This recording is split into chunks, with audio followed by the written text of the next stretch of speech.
The hospital room smelled of antiseptic and regret, a sterile cage where secrets festered. 29-year-old Javier Morales clutched the edge of a plastic chair, his knuckles pale, as the social worker's words sliced through him. "Your twins were abandoned at St. Luke's last night." His heart lurched.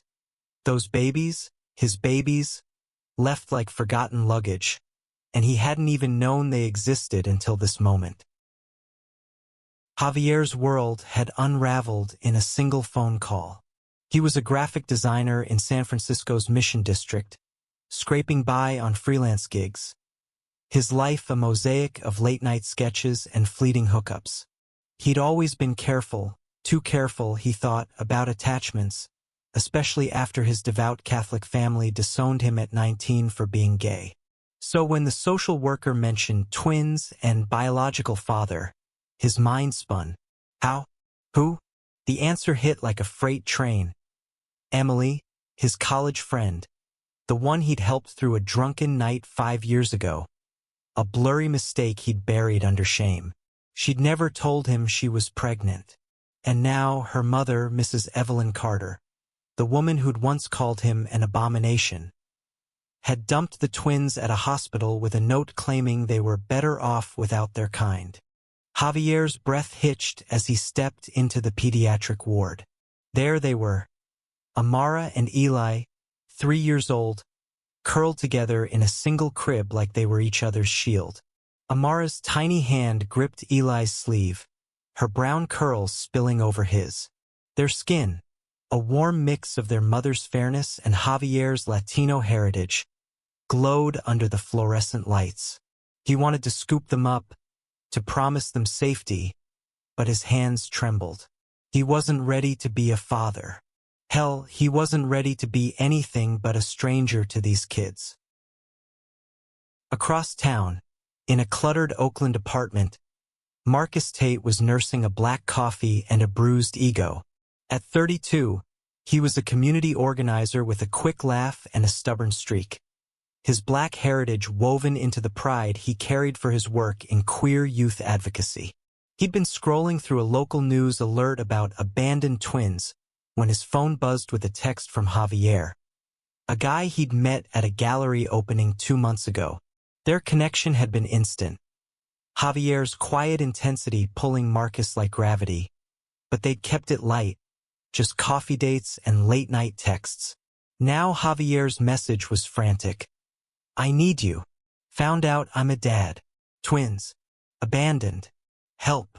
Marcus didn't hesitate. He grabbed his jacket and drove across the Bay Bridge, the San Francisco skyline a jagged promise against the dusk. When he arrived at St. Luke's, Javier was a wreck, pacing outside the hospital, his dark eyes wild with panic. "I don't know how to do this," Javier confessed, voice cracking. "They're mine, Marcus, but I don't even know them. And their grandma, she hates me. She'd rather they be in foster care than with me." Marcus placed a steady hand on Javier's shoulder, his touch grounding. "You're not alone in this," he said, his voice warm but firm. "We'll figure it out. Together." It was a reckless promise for a man who'd sworn off serious relationships after too many heartbreaks, but something about Javier, his raw honesty, his quiet strength, made Marcus want to stay. The next morning, Javier met with the social worker, Ms. Nguyen, a no-nonsense woman with kind eyes. She explained the situation. Evelyn Carter had legal guardianship of the twins after Emily's death in a car accident a year ago. Evelyn, a retired schoolteacher from Sacramento, had raised the twins in a stifling, joyless home, preaching fire and brimstone. When she discovered Javier's name on the birth certificates, hidden by Emily until her death, she'd snapped. "She called you unfit," Ms. Nguyen said, her tone neutral but heavy. She left the twins at the hospital with a note saying they deserved a proper family. Javier's jaw tightened. "Proper," he muttered. "She means straight." The word stung, a reminder of every door slammed in his face. by his family, by Evelyn, by a world that still judged love like a crime. But as he looked at Amara and Eli, now playing with mismatched blocks in a hospital playroom, he felt a spark of defiance. They were his. He'd fight for them. Marcus, meanwhile, was already in problem-solving mode. He'd called in favors from his network, lawyers, foster care advocates, even a therapist friend who specialized in family trauma. "We need a plan," he told Javier over greasy diner food that night. "You'll need to prove your stable job, home, support system. Evelyn's not going down without a fight." Javier pushed his fries around his plate, doubt gnawing at him. "What if I'm not enough? I'm a mess, Marcus. I can barely keep my plants alive." Marcus leaned forward, his gaze steady. "You're not a mess. You're human. And those kids, they need someone who'll love them for who they are, not who Evelyn thinks they should be." That night, Javier stayed at Marcus's apartment, too exhausted to face his empty studio alone. They sat on the couch, a bottle of cheap wine between them, and Javier opened up about his past. His strict upbringing in Fresno, his mother's rosary beads, the way she'd cried when he came out, saying he'd chosen sin. Marcus listened, his own stories spilling out. Growing up in Oakland, losing his brother to gang violence, finding purpose in helping kids who felt like they didn't belong. By midnight, their hands brushed, and neither pulled away. It wasn't just comfort. It was something deeper, a tether in the storm. The next day, Javier visited the twins again, bringing a sketchbook. He drew silly animals for them, and Amara giggled, pointing at a lopsided giraffe. Eli, quieter, just watched, but his tiny hand rested on Javier's knee. It was small, but it was a start. Marcus joined them, bringing a stuffed octopus that Amara instantly claimed. "You're good at this," Javier said, half teasing, half awed. Marcus grinned. "Kids like me. I'm basically a big kid myself." But the fight was just beginning. Evelyn had hired a lawyer, a sharp-eyed man named Gregory Holt, who filed for permanent custody of the twins, claiming Javier was unstable and immoral. The accusation hit like a slap, but Javier wasn't backing down. With Marcus by his side, he started building a case. He enrolled in parenting classes, secured a steadier design contract, and even found a 2-bedroom apartment in the Mission, its walls bare but full of potential.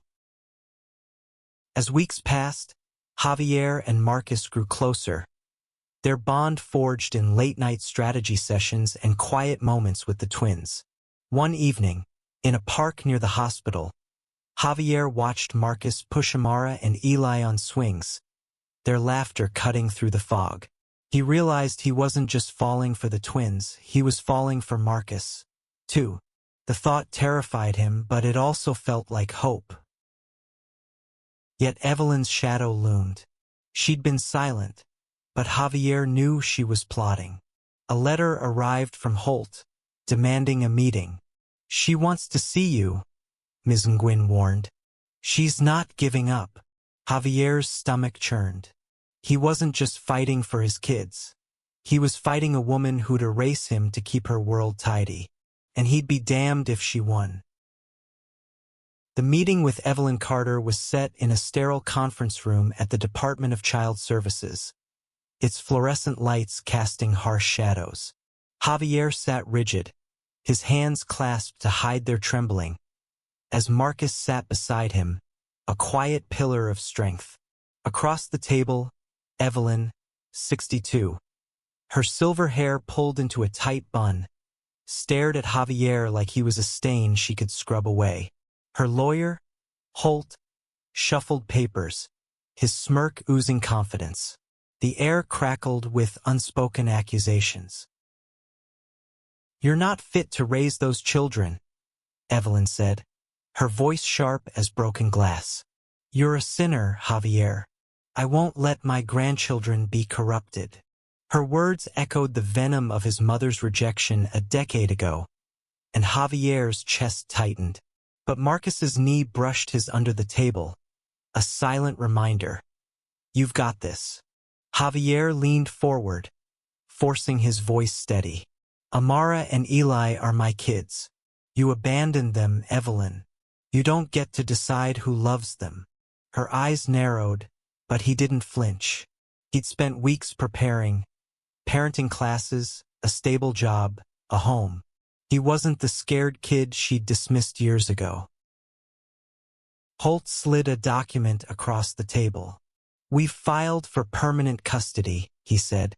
Mrs. Carter has a stable home, a pension, and a moral foundation. You, Mr. Morales, are a single man with a questionable lifestyle.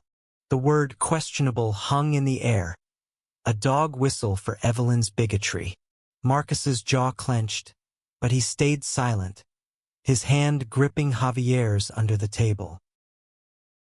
The social worker, Ms. Nguyen, intervened. The court prioritizes biological parents, Mr. Holt, unless there's clear evidence of neglect or harm. Javier's made significant steps. Evelyn scoffed, but Ms. Nguyen's calm authority shut her down. The meeting ended with no resolution, just a court date looming in 2 months. Javier left feeling like he'd run a marathon, his heart pounding with equal parts fear and resolve. Outside, Marcus pulled him into a hug, fierce and unapologetic. You were badass in there, he murmured. Javier laughed, shaky but real. I felt like I was gonna puke. Marcus grinned, his eyes warm. Nah, you were a lion. We're gonna win this. The next weeks were a blur of preparation. Javier moved into his new apartment, painting the twins' room a soft yellow, imagining their laughter filling the space. Marcus helped, lugging furniture and cracking jokes to ease the tension. They spent evenings with Amara and Eli, who were still in temporary foster care but allowed supervised visits.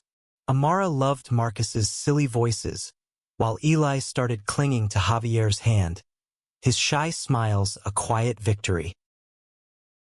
But doubt gnawed at Javier. Late one night, as they sat on his half-unpacked living room floor, he confessed, "What if she's right? What if I'm not enough?" Marcus set down his beer, his gaze piercing. You're enough because you're fighting for them. That's what love is, Javier. Showing up, even when it's messy. Their eyes locked, and for a moment, the world shrank to just them. Marcus leaned in, their lips brushing in a kiss that felt like a promise. It was brief, tentative, but it lit something in Javier's chest he hadn't felt in years. The kiss shifted things. They didn't talk about it, but the air between them hummed with unspoken feelings. Marcus started staying over, crashing on the couch after long days of legal prep or park visits with the twins. Javier caught himself watching Marcus. His easy laugh, the way he braided Amara's hair with surprising skill, the quiet strength he offered without asking for anything in return. It scared Javier how much he was starting to need him. Meanwhile, Evelyn wasn't idle. She'd started a smear campaign, contacting Javier's old college friends, digging for dirt. One evening, Ms. Nguyen called with bad news. Evelyn had submitted a petition claiming Javier had a history of instability, citing his freelance career and past eviction. It's not enough to disqualify you, she said. But it's damaging. You need to counter this. Javier felt the walls closing in. He wasn't perfect, nobody was, but Evelyn was twisting his life into a weapon. Marcus, ever practical, suggested a character witness. What about your old professor, Dr. Lin? She knew you and Emily. She could vouch for you. Javier hesitated. Dr. Lin had been kind, but she'd also known Emily's family. Would she side with Evelyn? They tracked her down at UC Berkeley, where she still taught. Dr. Lin, a wiry woman in her 50s, listened as Javier poured out the story. Her face softened when he mentioned the twins. Emily never told me about the pregnancy, she said. But she loved you, Javier. She was scared of her mother's judgment. I'll testify for you. It was a small win, but it felt like a lifeline. As the court date approached, Javier and Marcus took the twins to Golden Gate Park for a rare unsupervised outing, a test run approved by the court. The twins ran through the grass, chasing bubbles Marcus blew, their giggles a balm for Javier's frayed nerves. He watched Marcus lift Eli onto his shoulders, Amara tugging at his hand, and felt a pang of longing. Not just for the twins, but for this, a family, a life with Marcus. But he pushed it down. He couldn't afford to dream when everything could still fall apart. That night, back at the apartment, Marcus cooked a haphazard dinner of spaghetti and Jared sauce, the twins making a mess of their plates. Javier laughed, snapping a photo of Eli with sauce on his nose. "This is what I want," he said softly, almost to himself. Marcus looked up, his eyes searching. "Then let's make it happen," he said, and the weight of his words settled between them like a vow. But trouble was brewing. A week before the hearing, Javier got a call from Ms. Nguyen. Evelyn had escalated her case, claiming new evidence. A letter from Emily, allegedly written before her death, calling Javier reckless and unfit. The letter's authenticity was questionable, but it was enough to sway a conservative judge. Javier's heart sank. "She's playing dirty," Marcus said, his voice tight with anger. "We need to fight dirtier." They dug into Evelyn's past, uncovering hospital records showing she'd been investigated for neglect when Emily was a teen. It wasn't much, but it was leverage. Javier hated stooping to her level, but he'd do anything for Amara and Eli.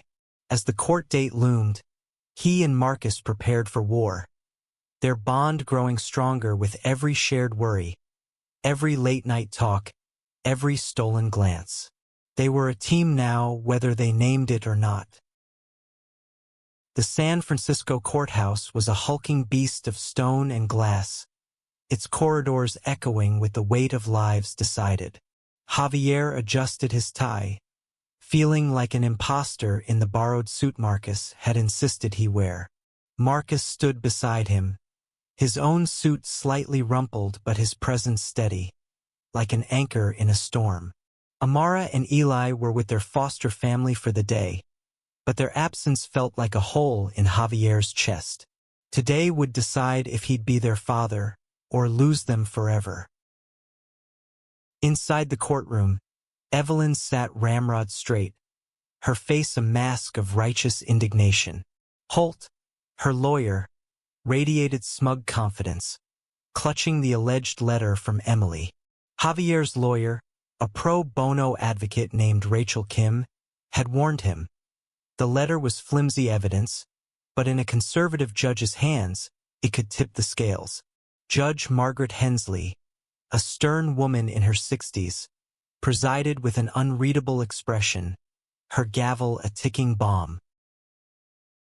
Rachel opened with Javier's case. His stable job, his new apartment, his parenting classes, Dr. Lynn's glowing testimony. She painted him as a man who'd risen above rejection to fight for his children. Javier's throat tightened as she spoke. He barely recognized the man she described, but he wanted to be him. For Amara, for Eli, for himself. Holt countered with a venomous spin, calling Javier a drifter with no roots, and waving the letter like a flag. Emily Carter herself warned against this man, he said, his voice dripping with disdain. He's unfit morally and financially.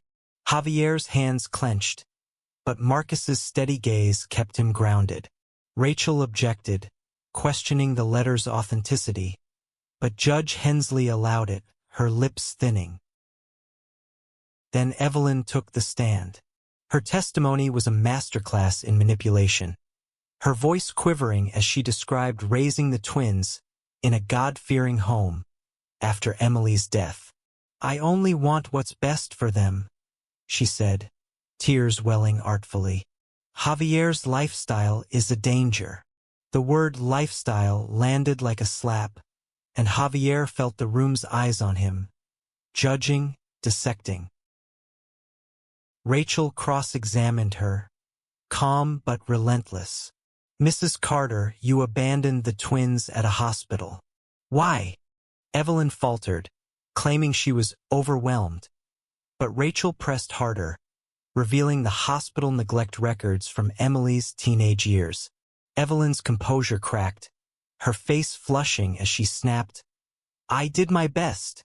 The courtroom went silent, the weight of her hypocrisy hanging heavy. Javier testified next, his voice shaky but honest.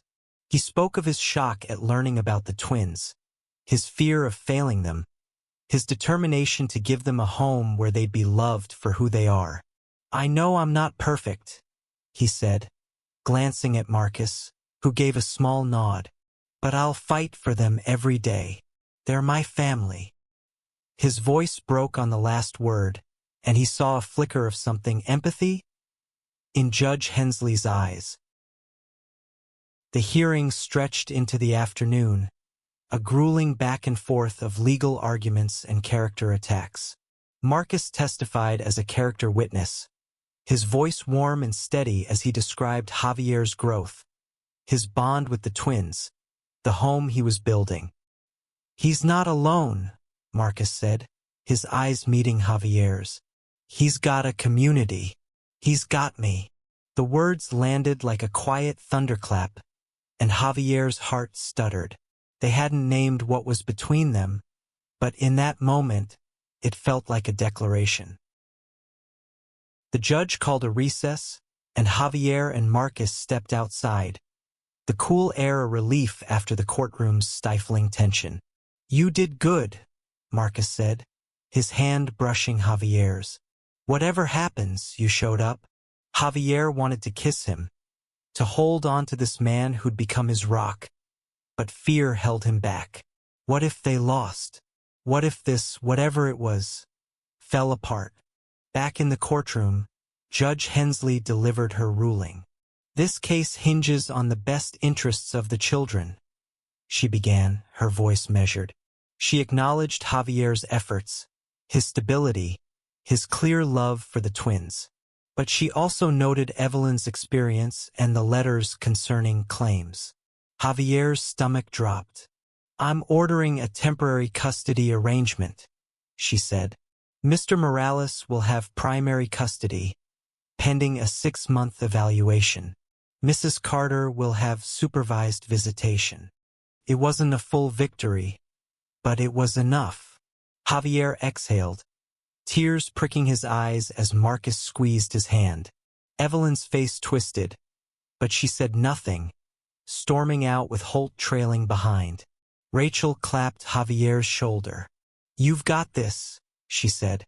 "Keep doing what you're doing." That evening, Javier and Marcus picked up Amara and Eli from their foster home. The twins ran to Javier, Amara's arms wrapping around his legs, Eli's shy smile breaking through. They went to Javier's apartment, now officially their home. Marcus helped set up their beds, tucking them in with the stuffed octopus Amara loved. As the twins slept, Javier and Marcus sat on the couch, exhausted but elated. "I couldn't have done this without you," Javier said, his voice thick. Marcus smiled, his hand finding Javier's. "You're stuck with me now," he teased, but his eyes were serious.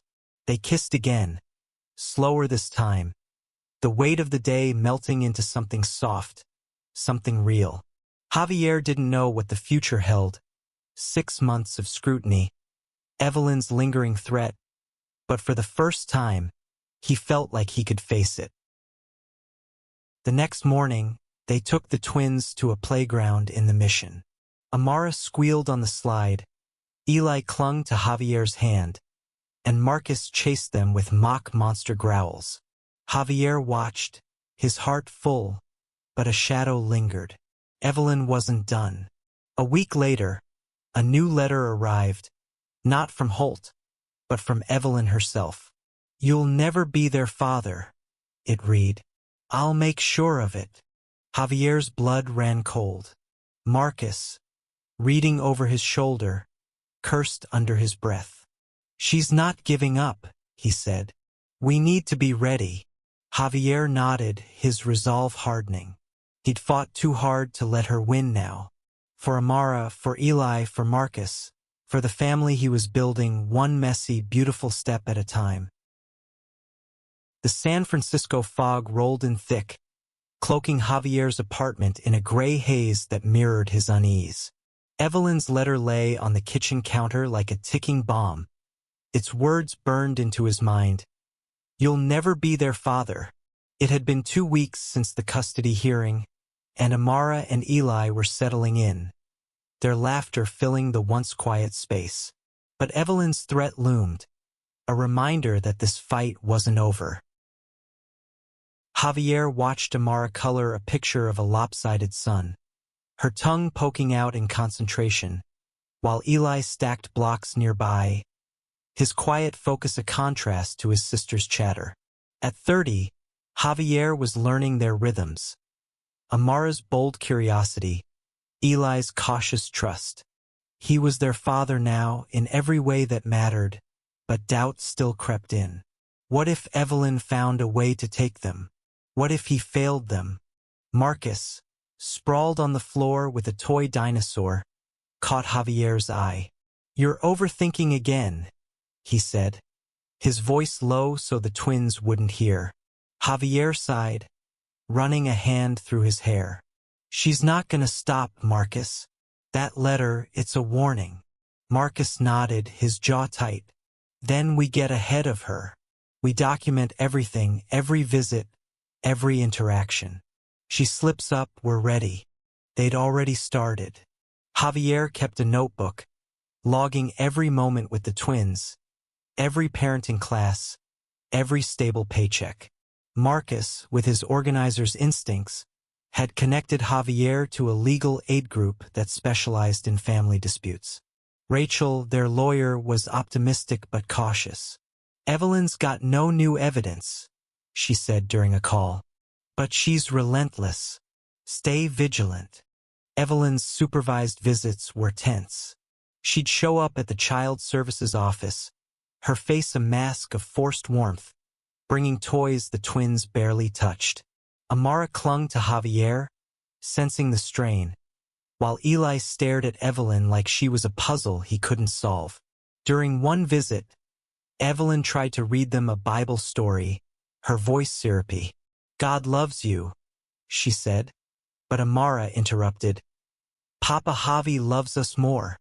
Javier's heart swelled, but Evelyn's eyes flashed with something dark, jealousy, maybe, or rage. Marcus noticed it too. After the visit, he pulled Javier aside. "She's losing control and she hates it. We need to watch her." Javier nodded, but the weight of it all, fatherhood, the legal fight, his growing feelings for Marcus, was overwhelming. That night, as the twins slept, he broke down, tears spilling as he sat on the couch. "I'm scared I'll mess this up," he admitted. Marcus pulled him close, his arms steady. "You're not messing up. You're showing up. That's enough." Their relationship was deepening, unspoken but undeniable. Marcus was there every day, cooking breakfast, helping with bath time, teaching Amara to tie her shoes. Javier caught himself imagining a future. Marcus moving in, the four of them a family. But he didn't dare say it. Not yet. Not with Evelyn circling like a vulture. Then came a bombshell. Rachel called with news. Evelyn had filed a new motion, claiming Javier was coercing the twins into rejecting her. She'd hired a private investigator who'd been tailing Javier, snapping photos of him and Marcus together, kissing in the park, holding hands at a coffee shop. The photos were submitted as evidence of an unstable environment.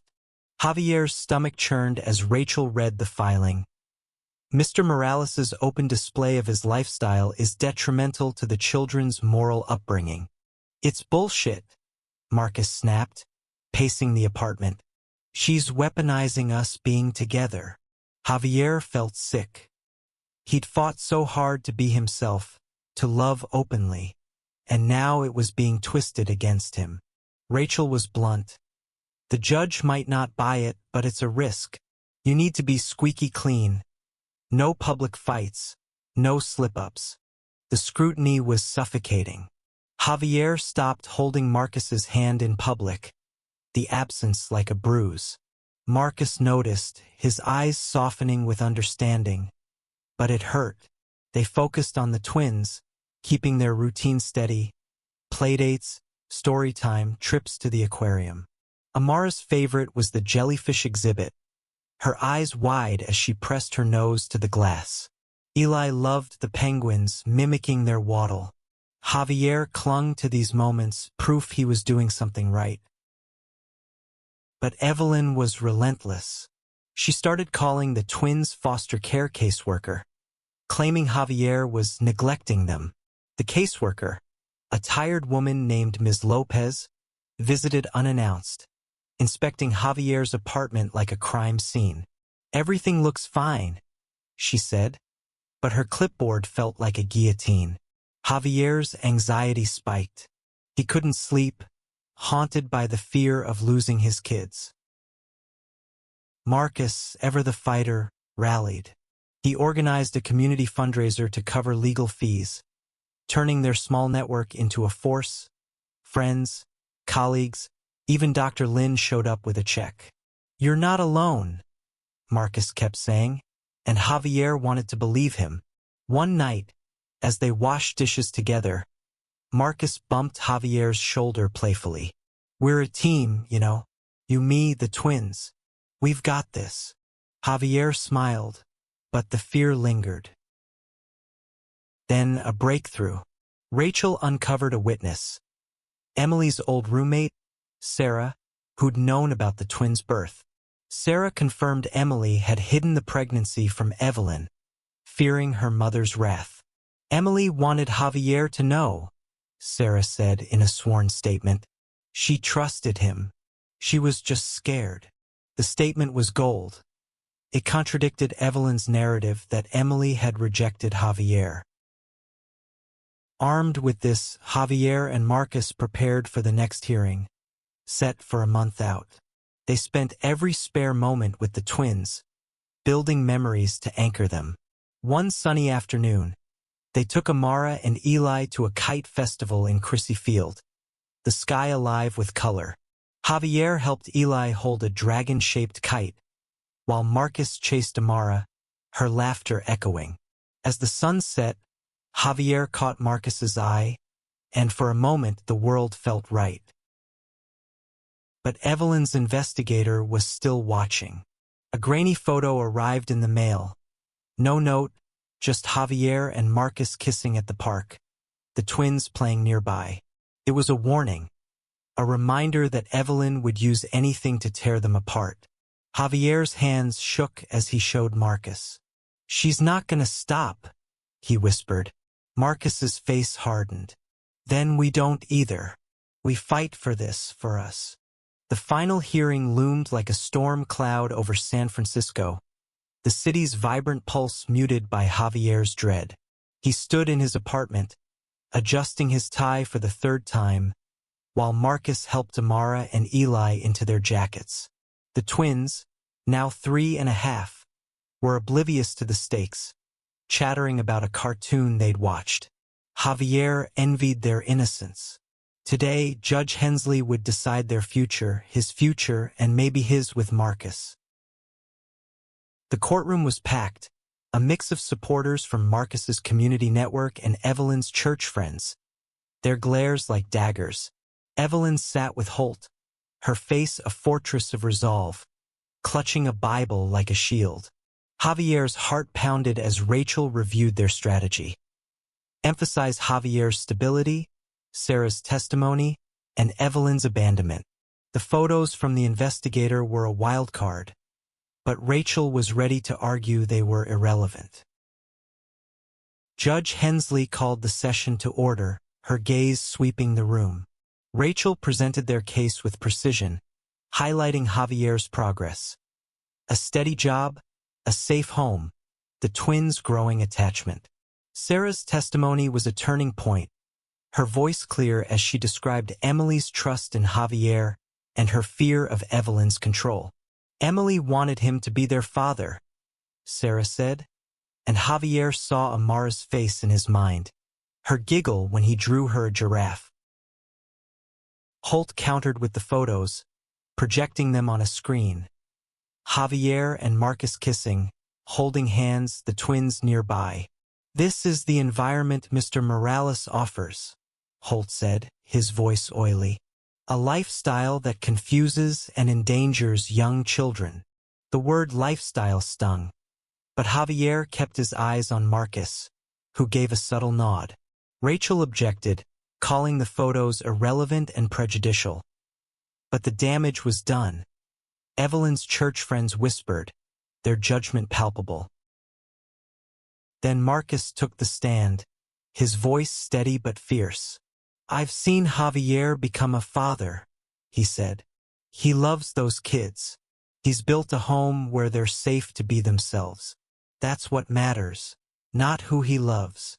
His eyes met Javier's, and the room faded. It was a declaration not just of support, but of something deeper. Javier's chest ached with gratitude, with love he hadn't dared name. Evelyn's testimony was her undoing. Under Rachel's cross-examination, she unraveled, admitting she'd left the twins because she couldn't handle their connection to Javier. Her voice cracked as she ranted about sin and decency, her composure shattering. Judge Hensley's face hardened, and Javier felt a flicker of hope. The judge deliberated for an agonizing hour. When she returned, her ruling was clear. Mr. Morales has demonstrated commitment and capability as a parent. The court grants him full custody of Amara and Eli Morales. Mrs. Carter's visitation rights are revoked, pending further review. Javier's knees buckled, tears streaming as Marcus pulled him into a hug. The twins, brought in by Ms. Nguyen, ran to him, and he scooped them up, their warmth grounding him. Evelyn stormed out, her Bible left on the table. Holt followed, his smirk gone. Javier's supporters erupted in quiet cheers, but all he saw were Amara, Eli, and Marcus, the family he'd fought for. Outside, under a rare clear sky, Marcus kissed him, unapologetic and fierce. "We did it," he whispered. Javier nodded, too choked up to speak. Months later, life settled into a new rhythm. Javier's apartment was a home now, filled with the twins' toys, Marcus's books, and laughter. Marcus had moved in, his presence a constant warmth. They were navigating fatherhood together, messy but real. Amara's tantrums, Eli's quiet clinginess, their own late-night talks about what us meant. One evening, in Golden Gate Park, they watched the twins chase fireflies, the same park where they'd first kissed. Javier took Marcus's hand, no longer afraid of who might see. "I love you," he said, the words simple but seismic. Marcus grinned, pulling him close. "Took you long enough." The twins thrived, their world built on love, not judgment. Evelyn faded into silence, her threats empty. Javier framed Sarah's testimony, a reminder of Emily's trust. He wasn't perfect, but he was enough. As Amara and Eli slept that night, Javier and Marcus stood in their doorway, watching their steady breaths. "This is ours," Javier whispered. Marcus nodded, his arm around Javier's waist. "Yeah, it's ours." The fight had been brutal, but it taught Javier something. Love wasn't just a feeling. It was a choice, a stand, a home built against the odds. And with Marcus, Amara, and Eli, he'd built something unbreakable.